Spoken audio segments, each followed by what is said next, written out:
May dalawa pong paraan kung paano mo pwedeng tignan ang iyong sakit at pagsubok. Your problems, your sickness can either be a prison or it can be your passport. Ang ganda po nito.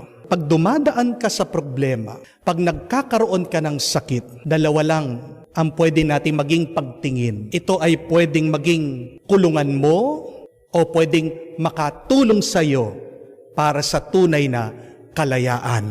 Minsan, pag meron kang problema, yung iba sa atin, kala, yan yung kulungan nila. Yan yung parusa ng Diyos, pabigat sa kanila, bad news, parang yan na yung katapusan. Di po ba? But my dear friends, there is a better way on how you can look at your problems, look at your sickness. It can be your passport. At ano po ang isang passport? Di ba?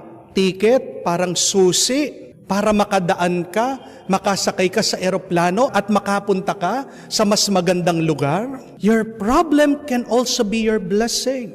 Your sickness can also be your good news. Kung meron ka man sakit, kung meron ka man pagsubok, wag mong sasabihin na yan ay katapusan na ng iyong buhay. Umpisa pa lang yan ng pagpapala ng Diyos sa iyo.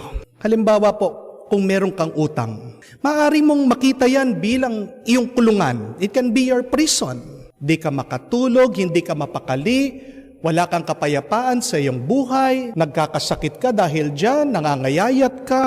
Yung iba gustong magpakamatay. Hindi sila malaya, hindi nila magawa yung kanilang gusto dahil palagi iniisip yung kanilang mga utang. Pero, yung utang mo, pwedeng maging passport mo. Dahil dyan, pwedeng maging motibasyon mo.